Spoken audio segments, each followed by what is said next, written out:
We'll be here for You sit up front. Yeah, right up here. Anybody sitting here? No. Judge Tom, I think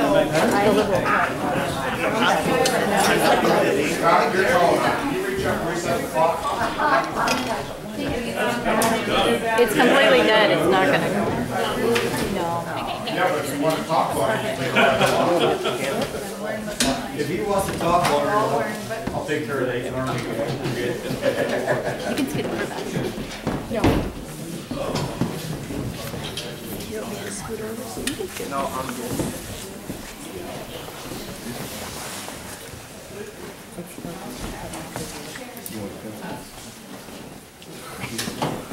Embarrassed.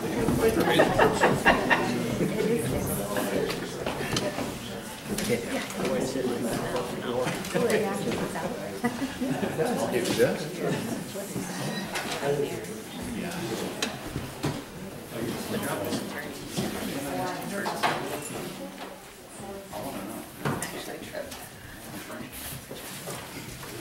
All right, I'd like to thank everybody for showing up tonight. I'd like to thank Rosemary and the Democratic Party for hosting this with us today.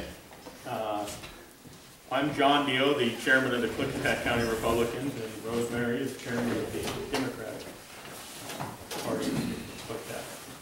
So a little bit about the ground rules. First of all, it's important that we are all respectful, respect the candidates, and respect each other.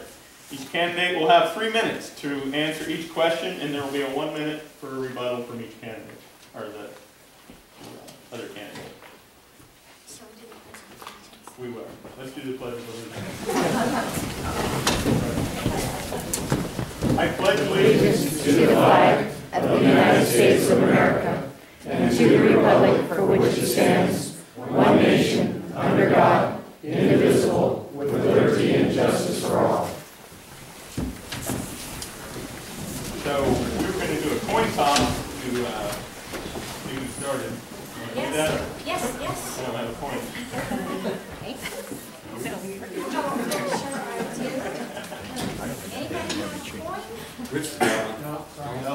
Anybody have a coin?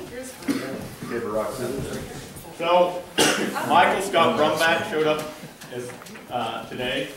When I first sent the email out, I didn't receive any email back from any of the state candidates, and I received an email this morning from Michael's campaign manager that he was going to be here, so we really didn't know he was going to be here. So the coin toss was going to be between two people, two races. Scott, you're going to be third. So sheriffs will be heads and commissioners will be tails. That's what kind of way it always So, sheriffs first. Okay? Okay. So, we have some questions that we're going to ask first. So go ahead, Rosemary. Just wanted to let you know that the candidates have not been informed what these questions are.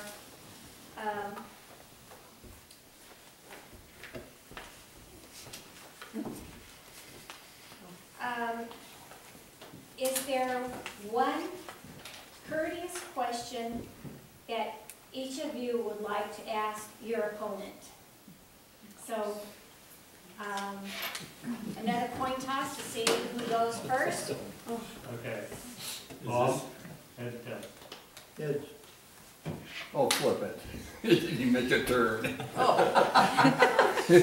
That's why Tails. Tails, so Mark's first. How did you keep your hair for so long?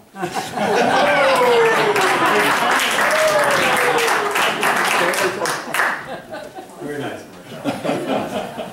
Mark. But anyway, I was glad I knew you were going out to look younger. There you go. You only have 3 minutes. Oh. That's So I asked Mark. Yep. Yes. I think we've had our differences throughout the campaign, but hopefully we can end this on a very positive note. And I think Mark's man enough to do good to me.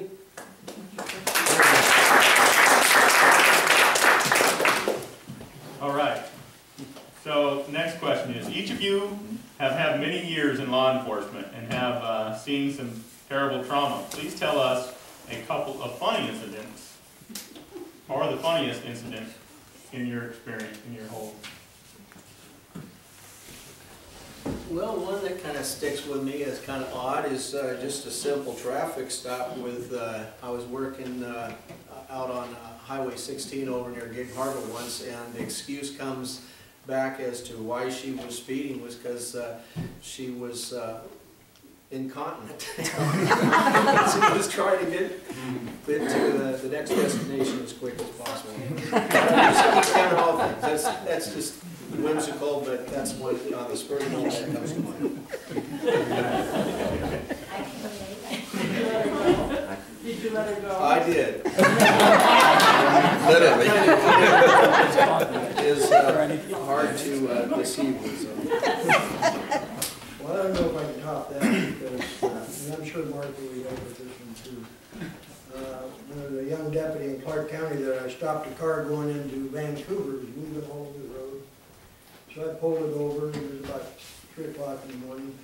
And it was obvious when I had the gentleman step out of the car to see his identification, he was dropping his wallet on the ground, and he'd pick it up, and then the ID was falling out. And there was strong odor of alcohol on his breath. And when I told him I'd like to have him do some sobriety tests, he took his hat off and he slammed it on the hood of the car.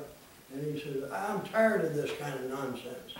And I said, "Sir, do you know where you're at?" And he says, "I'm in Seattle." So he drove that whole distance. I don't know, but anyway, we took care of the problem. So we're going to go over the questions to them, or go on to the questions for the county? Oh. I didn't know. Let's go into the. Okay. So now we're going to go to county commissioners. And I'm just going to pick somebody. Dave, you're going first. Okay. So, information from the Washington Department of Health report dated October 2013 reports 19% population below the federal poverty level compared to 13% statewide. Food insecurity for the county was 15% and 9% statewide. As commissioner, please address these issues and poverty in Klickitat County. Wow, no softballs. I hear fix poverty. So I have 3 minutes, right? Yeah. Okay.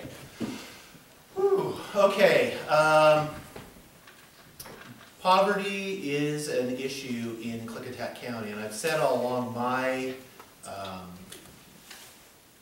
approach to that has been economic development, as far as I think that most of the social ills that we experience, whether it be domestic violence, if it is drug addiction, low self-esteem, poor performance in schools, a lot of that, the root cause of that is that people don't have jobs and that they don't have ways to support themselves. And so rather than kind of treating the symptoms, I have really focused on economic development as far as bringing jobs to Klickitat County, and so that is how, as far as from the county's perspective, our #1 tool that we use. Other things that we do use is we are involved in the local housing authority, which is Columbia Gorge Housing, which is actually we partner with Mid-Columbia Housing, which is on the Oregon side, so the 3 counties in Oregon and the 2 in Washington, Klickitat and Skamania. And that primarily deals with it's low-income housing, as far as, and those are projects, and we just had a report where system-wide in the 5 counties, we have 367 units of affordable housing that we actually own, the housing authorities own, which only represents a small fraction of the work that's being done, because the bulk of it is actually done with private landowners, as far as the rental assistance payments. As I said, the bulk of that goes to private landowners, so it's just folks that are renting. So there would be that piece. We have been supportive of also, as I'm thinking, White Salmon, the youth center in White Salmon, we provide funding for that. That is primarily used by low-income kids that have a place to go after school, that they get help with their homework, they get life skills, and they get stuff that's in White Salmon. We provide $15,000 to help support that. Comes out of cumulative reserves, so it's landfill dollars is where that comes from. What else do we do?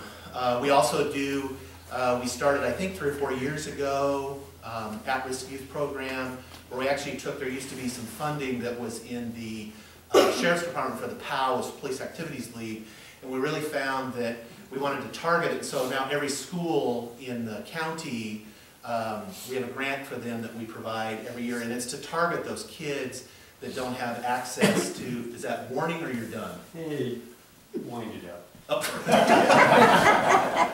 I'll be done. That's fine. Well, you don't know if there's warning.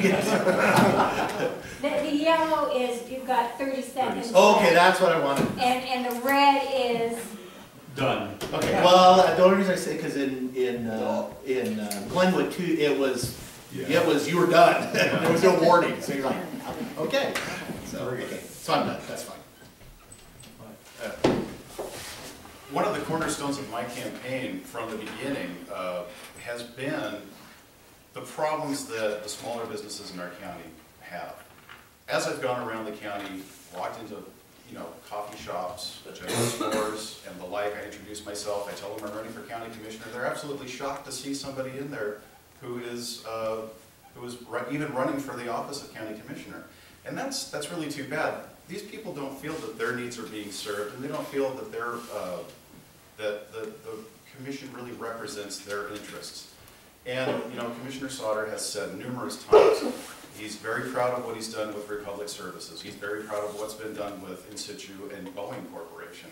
He focuses most of his efforts on dealing with the larger industries. Now that's fine. I know that there's a trickle-down effect when you have a few jobs here and there with In Situ on one end of the county and Republic Services on the other end of the county. That is going to trickle into the economy in general. However, what these businesses really need is they need a reduction in the red tape that they face from the county in terms of the health department, in terms of permitting fees and that type of thing. And so that's really something that I would like to focus on as county commissioner, and really kind of promoting these smaller businesses within the county and not focusing so much, let the big guys take care of themselves. They've got the money, they've got the marketing. Like I've always said, Republic Services is a $20 billion corporation. They do not need the county commissioner's help. The smaller businesses do. And so I would focus on the smaller businesses to help increase employment and bring people up out of poverty. Rebuttal? I disagree. I think I would not call Republic Services, which is about 210 family wage jobs in the county, and In Situ, the aerospace industry, which now represents over 20% of the entire payroll of the county, is in that sector that did not exist 10 years ago. And that's not insignificant. I am sensitive to small business. I was a small business owner. I was a private contractor. I had employees. I totally understand what it's like. And I was a consumer of county services when I was on the other side of the counter. And I have to say, Clickitat County's, I worked in all kinds of different jurisdictions, and Clickitat County is the best jurisdiction that I worked in, as far as in the construction industry, as far as building, planning, health department, those kinds of things. Are there things that we can do better? Absolutely, and our motto is always, we tell our department heads, is your job is to get the people what they want within the rules. Thank you. Is there? Again, just real quickly, I would say that experience is different from what I have found actually talking to the people around the county. Interesting.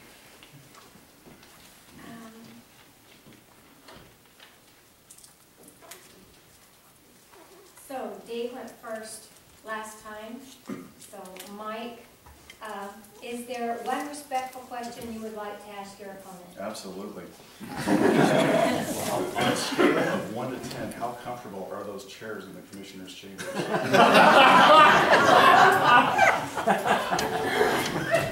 Scale of what? Well, I mean, in all honesty, it depends on what the topic is. We had, you know, when you have the courtroom is packed with people, they're very uncomfortable when you are trying to, you know, sort your way through it. But in all honesty, they're, you know, I'd say 5. I'd say a 5 or 6. They're okay. They look like an 8. Maybe that's the chairman's seat. I don't know. Jim, you never know. I don't know. Dave? Oh, respect. Yeah. What did you do?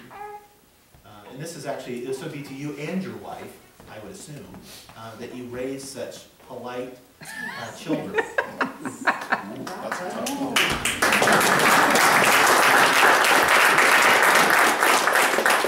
Short answer, I left all of the decision-making to my wife.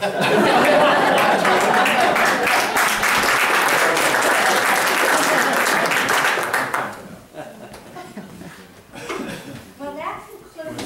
Oh, is there one more? Oh, right. Who answered first, Mike? Our question last? Okay, so this next question is for Dave first. Please tell us a few positive attributes you perceive in your opponent.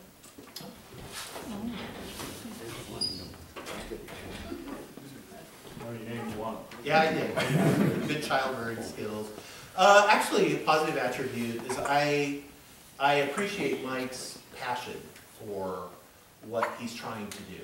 I don't think we disagree as much as maybe the rhetoric that's out there would indicate. I think Mike has or I'm sorry, Mr. Richards.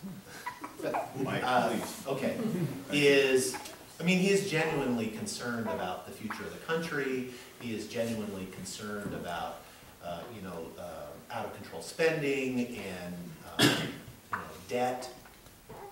And those are all things. Those are things that I share as well. But I do appreciate his passion for that and his really willingness, not just him, any candidate, to go through this process. That we've seen, especially this election cycle, this has been, you know, it's been gut-wrenching as far as a process, particularly for somebody that's lived here my whole life, where it's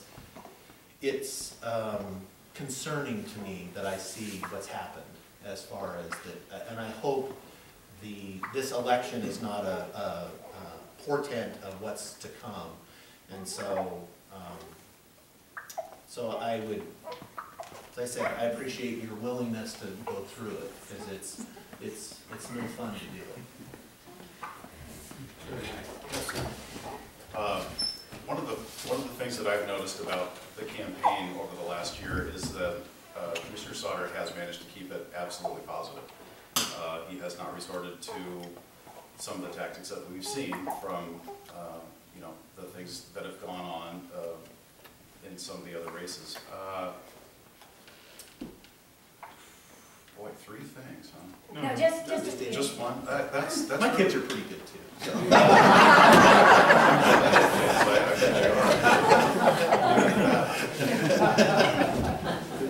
So now we're going to start taking questions off the table here.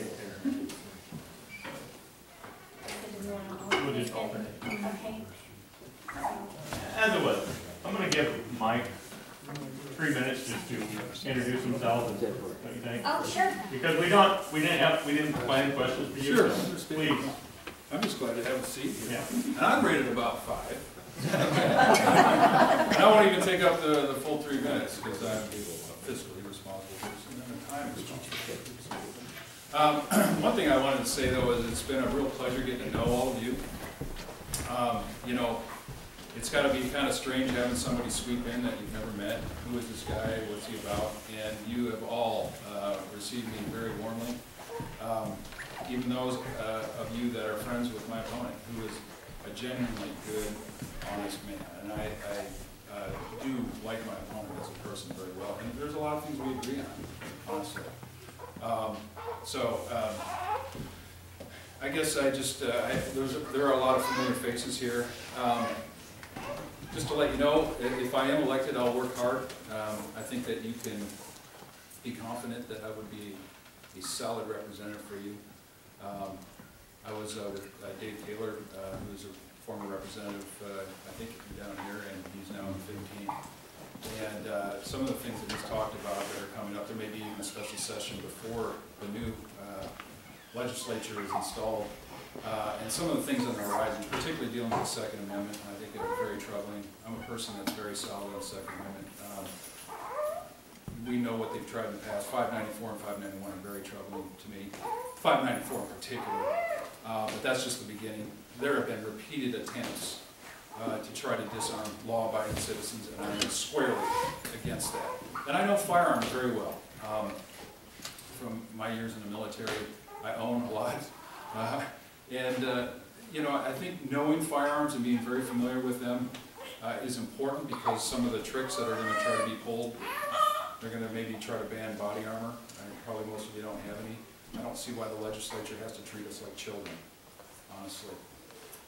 So that and the McCleary decision, very troubling to me as well. If you look at footnote 18 in that, in the McCleary decision, it's interesting, and nobody really ever references it, but according to the QEC report, which is the Quality Education Council report from 2010, to reach full funding of material supplies and operating costs, state funding has to double.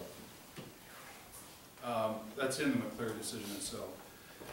Then you factor in 1351, which is to reduce class size, the gas tax, the funding of pensions, this idea that somebody who's against raising taxes and pouring more and more and more money into education somehow against children is ludicrous, because I think it's against children to be irresponsible with the fiscal health of our state, and they're the ones that are on the hook for debt. So I think it's important to be, if you're pro-child, you're going to be responsible. So, you know, I might have gone too long. Thank you very much for your time. It's nice to meet you. Excuse me, who are you? I'm Michael Scott Brumback. I'm running for a state representative position 1 for the 14th legislative district. Gina McCabe is in a position 2 race, so it's not with her. Norm Johnson is my opponent. Oh, okay. Okay, thanks.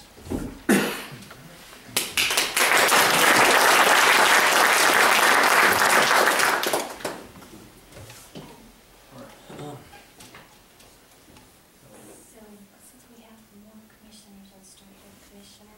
All right. So this is for both commissioners. Will you accept state and federal grants for capital projects? I need to pay attention. I think that's your turn now. Will I accept state and federal grants? Will you accept state and federal grants for capital projects? That's a good one. I will if there's a project that's on deck that the community wants. I have my own ideas about the debt and taking grants and loans from state and federal sources. The position of commissioner is not for me to take my agenda and to go, you know, exercise my agenda.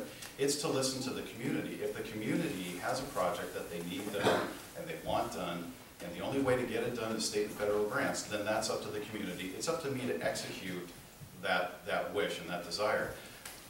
What I will do is I will advocate for not taking federal and state money for projects like that. Unless, you know, and I'm talking about projects like the Dallesport Industrial Park expansion. I know I keep bringing that one up.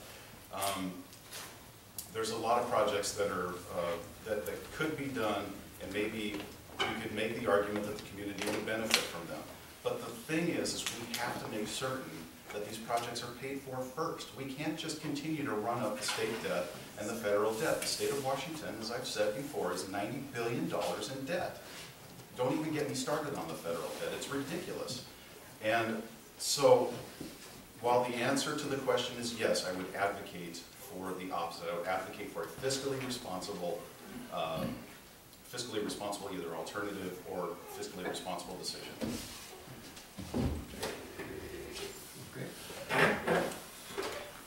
Yes, and I think I have a history of doing just that. We have many capital needs in the county that really would be unmet without state and federal dollars. And I do share, I mean, I have concerns about state and federal debt as well. That's not my job as a county commissioner. My job as a county commissioner is to represent the interests of my constituents and to get absolutely every advantage I can for the folks that live here in Klickitat County. And the way I look at it is every single citizen in this county is a federal and a state taxpayer. It's not, I'm not getting somebody else's money. I'm getting our money back.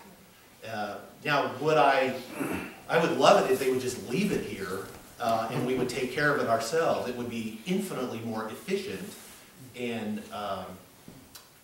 but they're not going to do that. And the unfortunate part is that if I don't seek it, and there's all kinds of, and these are projects, generally this comes from, the need comes from the community. We have, in fact, we signed a letter this week supporting funding for a new water system and wastewater, because it's needed, in Murdoch.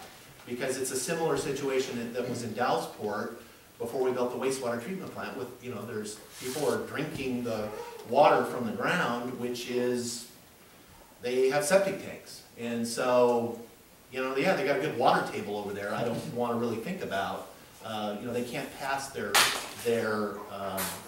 health tests. They're constantly getting bad tests on their water systems, and so we had to intervene. And so we did support that.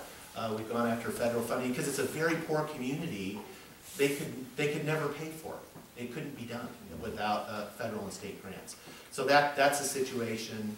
Another situation is the overpass that we've been, very vigorously advocating for down in Bingen for the second access point for the port down there. And we've said, it's been an issue for in situ, but it's not just about in situ. There's, we want to see that port grow, and you are seeing it grow. There's all kinds of other businesses going on there. Every single one of them has identified that they're concerned about you have one way in and out. And now with all the discussion about coal trains and oil trains and what would happen if there's a derailment and there's only one access point, we need another access point.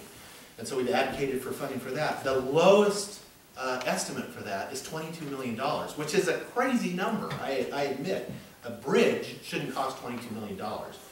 That's the low. It's 22 to 32, roughly, is what they're estimating doing it. We can never fund that locally. We just cannot do that. Thank you. I don't have any rebuttal. I'm not going to rebut myself. Although I could.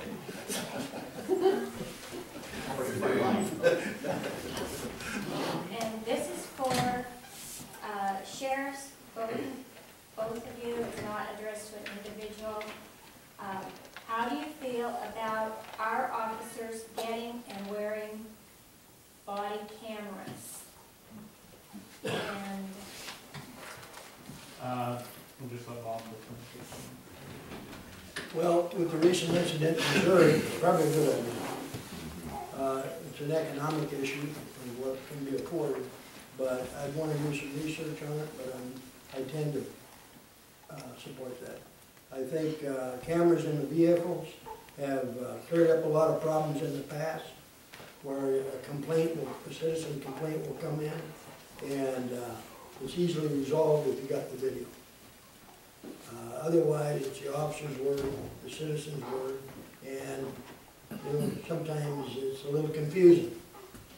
And we want to make sure that the citizens have confidence in our officers and doing their job. And I think it benefits the community and it benefits the officer. It saves for reporting, that type of thing. And in the incident in Missouri, if the officer would have had a camera, that would have probably been cleaned up real quickly. So I support Well, this is another thing we really agree on, and I can't really add a whole lot to what you said. The considerations are there. As an officer working the line, this is always something that you're worried about, making sure that you have the credibility, veracity. Well, this eliminates all that. I mean, you've got that irrefutable evidence that you're wearing on you at all times. It's the next step that we're going from the in-car video to having that record when what's the officer seeing as opposed to what does the camera see. So it is a perfection of that type of monitoring that you would have from the third eye there. Scott, you got about one. Well, the only thing I'd add to that, and I don't think we're in disagreement, the video would also give good evidence if the officer is assaulted, or if it's reversed. If the officer was acting with misconduct, it would show that as well. So, I think it's a good deal.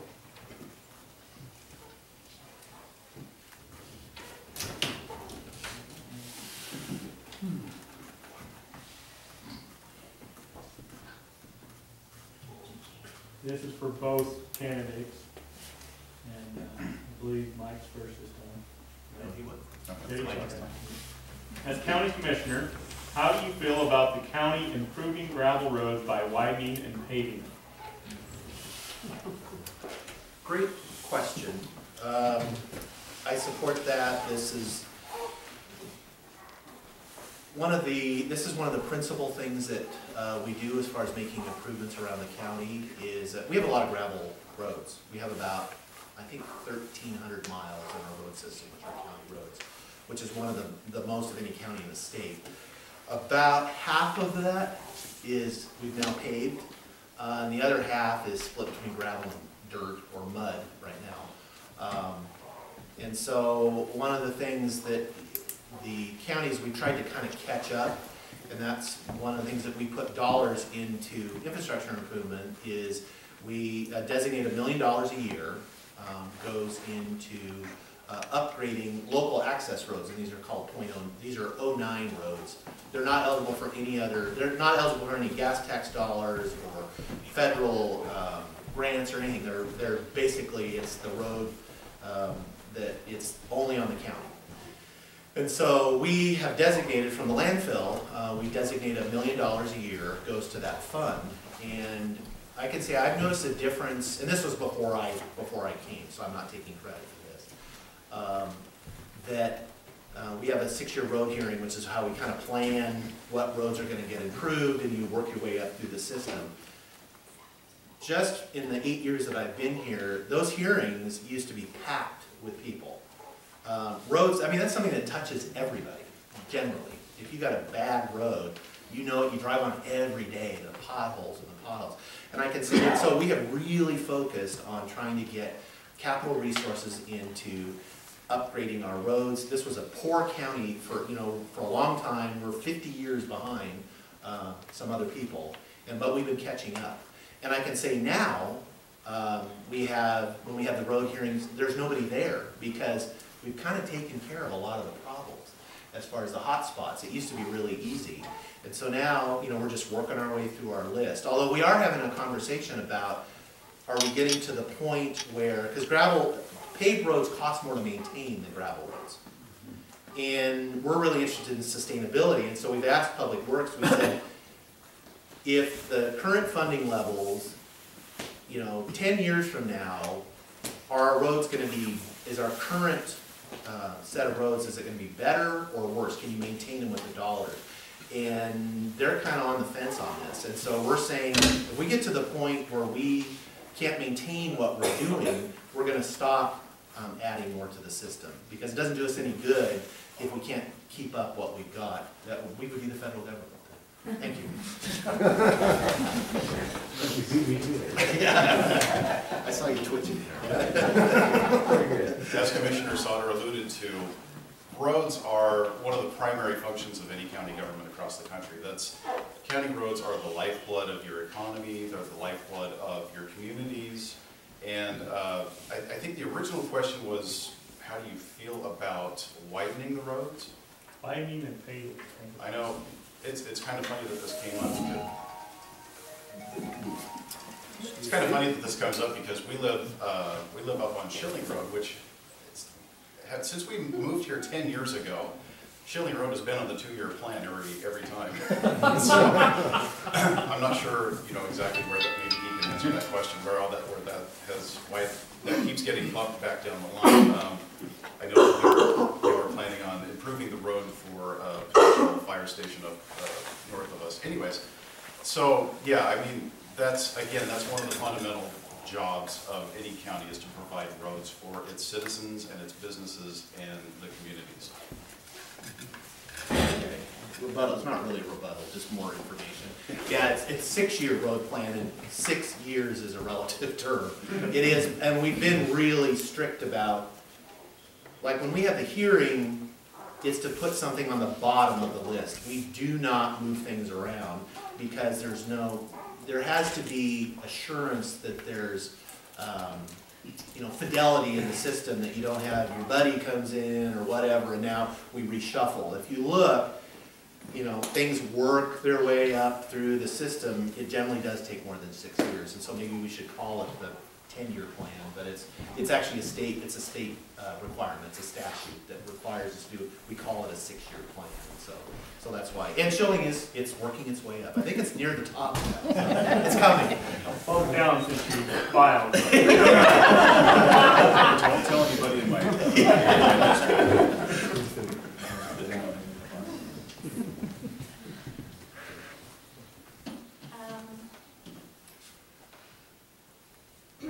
Mr. Songer, isn't it only fair if your deputies have to pass the CJTC test, that you should pass it before election? Eddie Cole. I thought Ed, you asked that before. Anyway, well, it's not a matter of fairness. The whole idea of the recertification is so that it's recognized by the training commission. If I went out on my own right now and took a polygraph and a psychological test, by the way, probably wouldn't get it scheduled in time before the election's over anyway. But if it, say for sake of argument, it was, and I went out and took them on my own, the training commission isn't going to recognize that. They're not going to say, all right, Bob, you're recertified as a law enforcement officer. Where this gets cloudy and misunderstood by a lot of the citizens, civilian population, certification or recertification has nothing, absolutely zero, to do with qualifications. Has nothing to do with it. Qualifications is whether you can do the job of sheriff. Up here I have the RCW will state that anybody in this room can run for sheriff and you're not required to be certified. That's for entry-level deputies, entry-level law enforcement officers. However, I have made a pledge, not only to the public when I've talked about this issue, and I've also told the training commission, and that letter is also there as well. And it'll show in there, the conversation I had with the gentleman up at the training commission, that I will take the certification test once I'm elected. I have nothing to hide. The only reason I haven't taken it up to this date, I had not been offered the test at the time we left the contract was terminated, range timber deputy contract was terminated. There was not a polygraph set up, nor was there a site test set up for it. And in order for the training commission to recognize that, you have to be a member of the department or a condition of hiring by the department. It's that simple. But if I'm elected, I'll be happy to take it, and I'll be happy to make it public. I don't have a problem. Yeah, I don't know that I have anything new to say, but I will clarify. He is absolutely correct that his qualifications are not the issue, and it's a different matter than certification. The certification for regular deputies who leave from one informant or one employer to another employer is a matter of demonstrating that you're getting a officer with a clean record, clean slate. You know what you're buying, so to speak. So that's the purpose of the certification, is to make sure that you have that clarified as to what comes up is fitness for duty in a psychological evaluation, and the polygraph that checks the answers that were given on the psychological evaluation, and then a background investigation. All those three things are part and parcel to an officer going from one agency to another. It doesn't apply in the case of an elected sheriff. Typically, an elected sheriff comes from the ranks of a already certified officer in some sort of command position. So that part doesn't change. What is relevant, though, I think here is that we wouldn't be going for certification if he were to take it voluntarily. He said that he would do it after elected. Well, the same conditions would be in place before the election. He's had about 10 months to do this. So that's the point. Is we find out what we're getting with this new officer. In this case, it happens to be a sheriff. Thank you. Very good, Jim. Okay. Well, like I said, it's a little confusing, but bottom line is whether it had 10 months or had a year, it wouldn't count if I'm no longer part of the department. And Mark is correct, when you leave an agency and join another agency, unless you're the sheriff and join another agency, you'd be required to go through recertification, they call it. All of those who had that prior, who were law enforcement officers prior to 2002, was grandfathered in with recertification. Okay? It's only after that. But keep in mind, folks, you can go from one department to another. I've been doing the range timber deputy job for 13 years, same agency. So there was no change in the department. And it was only the sheriff and Mark that was talking about recertifying. I didn't have a problem doing that, except we were terminated prior to that to be on January of this year.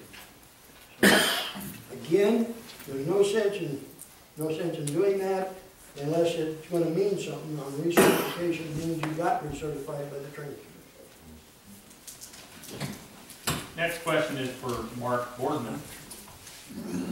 Given your dislike for Obamacare and dislike of paying into any pool of money that would be used for medical care, would you require people to provide insurance info before calling an ambulance or transporting them to a hospital?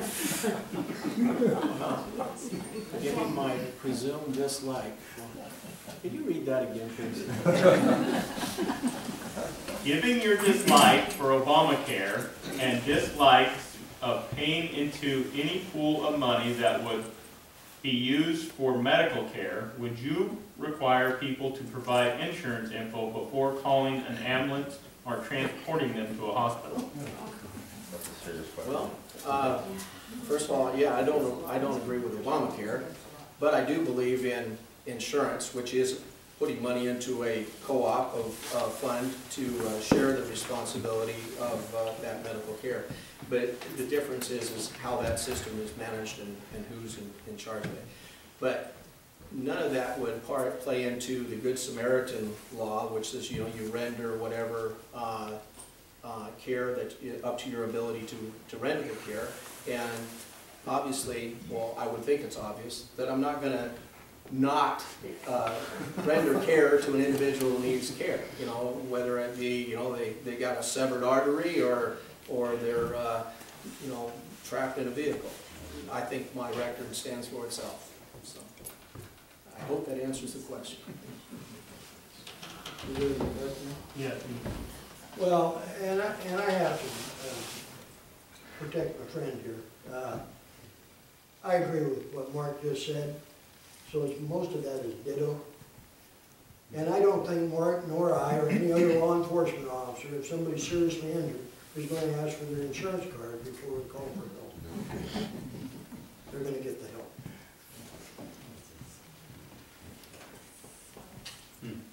Commissioners again. And you this time? I believe so.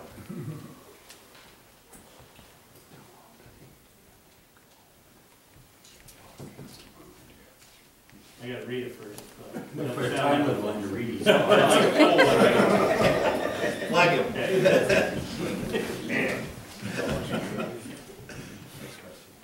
Time's up. Another question. Consider the largest developer service. You understand? Okay, for both candidates, considering the largest developable urban area in Clickitat County, what will you do to encourage development, jobs, tax base, and will you see grants? But the grant thing has already been answered, so it would be, what will you do to encourage development, jobs, and tax base? Development, jobs, and tax base, that's pretty easy, since the government really has a hard time providing any of those services with any accuracy. You have to get the government out of the way. Can you read the question one more time? I'm not quite sure. Oh, I read it a couple times. Consider the largest developer. Largest developer. I don't I think that's, think it's largest developable urban area in Clickitat. Yes. Which is where? Yeah. not It's It's here. It's in Dallesport. Dallesport. Okay. What will you do to encourage development, jobs, tax base? Development, jobs, and tax base, get government out of the way and let the people in the community do what they do best, which is develop their own businesses and their economy. I mean, county government can certainly facilitate some things like, permitting processes and, but like we talked about before, the water treatment plant, that type of thing. But aside from that, I don't believe government really has much authority to develop the economy. I hope that answers that. I'm gonna assume it's kind of specific to Dallesport, it sounds like. Sounds like. As far as because the largest developable urban area is Dallesport. And since we're in Dallesport, I'm assuming that's what we're talking about. Several things. Part of it is more of the same. One of the things that government, particularly local government, actually does pretty well is develop infrastructure. I mean, that really is part of the purpose, is that infrastructure is kind of jointly owned assets that benefits the whole community. Those are, roads and sewer and water and electrical and really now, broadband access to the internet. That really, I consider that to be part of the infrastructure. And those are things that really the private sector historically has not done because they're generally looking at a project by project thing. And so the government, particularly local government, is really good in doing that. And we've done that here as well. We will continue to do that as far as to improve the infrastructure here. I can tell you, if the county had not intervened back in the 90s and built the wastewater treatment plant, which is the largest capital project the county's ever done, that was about $14 million, which was a huge project for a county of our size. There wouldn't be development going on here right now. I mean, there was actually a construction moratorium because you can't develop, you can't build tax base if there's sewage running down the ditch. And so that's one thing. Same, our improving the road system, which we continue to upgrade and do that as well. That makes it easy. And then, I honestly think what we've done at the regional airport, it's really hard for people to have a vision if there's nothing there. As far as that land that's at the airport, it's been available for development for over 7 years, probably 10 years. The private sector never even looked at because it was not developed. There was no utilities, there was no anything there. And so we come in and we have built that infrastructure and it's shovel ready now, which I hate that term, but it really is shovel ready. And so we've made modest investments. Everything that we've invested in belongs to all of us. It's not, there was no gimme to any single person or entity. We spent public dollars, the public still owns it. It's an asset, and I like spending dollars on tangible things. Those infrastructure investments will pay dividends for 50 years. I mean, we all drive around and use infrastructure that our parents, our grandparents, our great-grandparents did and paid for. And so I'm just a link in a chain. Thank you. What? Just one thing that I wanted to add real quick regarding the Dallesport Industrial Park. Probably one of the reasons that it wasn't being developed or even eyed by commercial ventures is because I don't believe that there was a market there to begin with. Had there been, it would have already been identified and exploited by private interests. Regarding the investment aspect, I don't like the idea that government is my investment vehicle. I don't like my tax dollars being taken from me under threat of losing my property and being invested. I live in High Prairie. This is in Dallesport. And one thing that you have to understand again is that this was not paid for with county funds. It was paid for when the state didn't come through with a grant, they turned to the federal government and got a grant from them. And so once again, the federal government is donating money to Dallesport to build a project that may or may not pan out in the future. And that's something that we just really can't have. The other thing about it is that when you're talking about infrastructure, you're not talking about an investment in the future. Any infrastructure is a depreciating asset. It goes on your books and immediately you have to start maintaining it. If it's a building, you have to maintain the exterior. You have to maintain the roof. And so what happens is over the course of its lifetime, it depreciates into nothing. And the next thing you know, you have the situation like we have with the pool in White Salmon. It has to be replaced. And so I don't think that government really is the best vehicle for investment. Rebuttal, what? No? Okay. I got a quick question though. What's being built here on 97? The new Out on 197, that's I mean, 14. the Dallas road going to the Dallas Bridge here. I see new construction. there is actually at the intersection of it and 14. That's the new gun range that we've been trying to develop for the last several years. Halfway down, kind of across from Gilmore Fish, that's actually a business that we've moved over from the Dalles that's expanding over here. It's called Dirt Huggers. They make compost is what they do.